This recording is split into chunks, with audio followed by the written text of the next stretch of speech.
Have you ever wondered if you're in a cult? A chilling question, isn't it?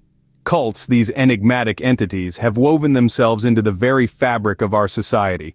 Often they exist in the shadows, elusive and misunderstood, yet their influence can be profound. This video is an exploration, a journey into understanding these clandestine organizations. We're going to take a closer look at the subtle indications, the telltale signs that might just indicate you're part of one. Stay tuned as we delve into the signs that may signify you're in a cult. To identify if you're in a cult, first, understand what a cult is. At its core, a cult is a group or movement with a shared commitment to a usually extreme ideology that's typically embodied in a charismatic leader. But it's much more than that. Cults often function on manipulation and control, wielding influence over their members in ways both subtle and overt. They create a sense of community, a feeling of belonging that can be incredibly compelling. Yet beneath the surface, they use psychological techniques to maintain a firm grip on their followers. For instance, cults often isolate their members from the outside world, limiting their exposure to contrasting perspectives. They instill in them an us versus them mentality, creating an environment where questioning the group's beliefs or practices is met with hostility. Moreover, cults frequently demand absolute loyalty and commitment from their followers. This often involves a significant investment of time, money, or emotional resources, all directed towards the cult and its leader. This total devotion, they argue, is necessary for spiritual or personal growth. Cults also have a tendency to promote a black and white worldview, where the leader's teachings are the absolute truth, and any deviation from this is seen as morally wrong or even dangerous. Now, it's crucial to remember that not all groups with strong beliefs are cults. The danger lies in the manipulation, control, and exploitation. Now that we understand what a cult is, let's explore the signs that you might be in one. The first sign that you're in a cult is a charismatic leader who demands total obedience. This leader often possesses an attractive personality, a captivating aura that draws people in. They might seem to hold the answers to life's most profound questions, promising a path to enlightenment or salvation that's available only under their guidance. But the charm is merely a facade. Beneath it lies a demand for absolute loyalty, unquestioning obedience. This leader expects followers to comply with their teachings without dissent, often encouraging them to sever ties with anyone who questions the leader's authority. Which brings us to the second sign: isolation. Isolation from friends and family is a common tactic used by cults. It's a process of severing the ties that bind you to the world outside the cult.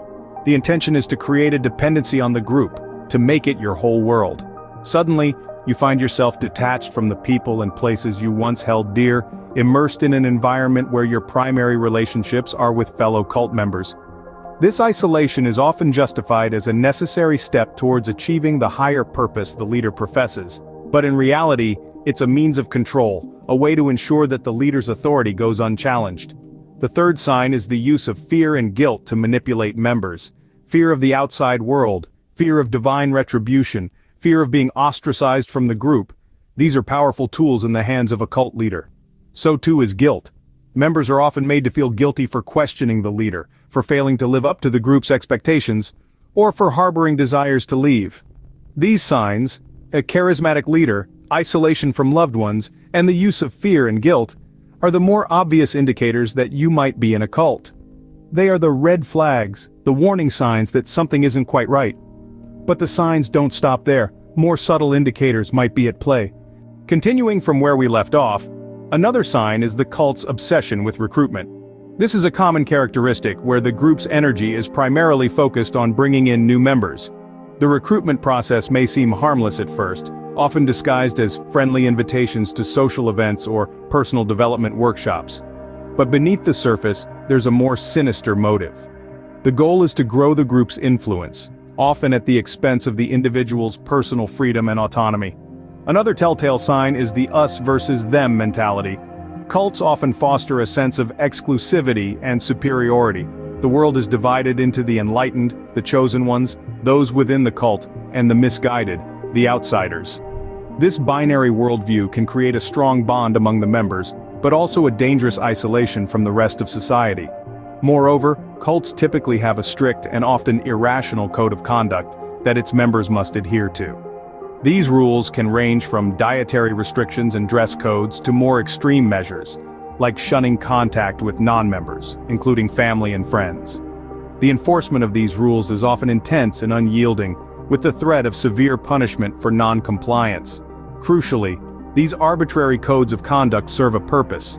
They are designed to control members, to mold their thoughts, behaviors, and identities to align with the cult's ideology. It's a manipulative tactic that can lead to a loss of personal identity and autonomy, making it harder for members to question the group's practices or to leave. And yet, it's important to remember that these signs are not set in stone. They are guideposts, signals that something might not be right.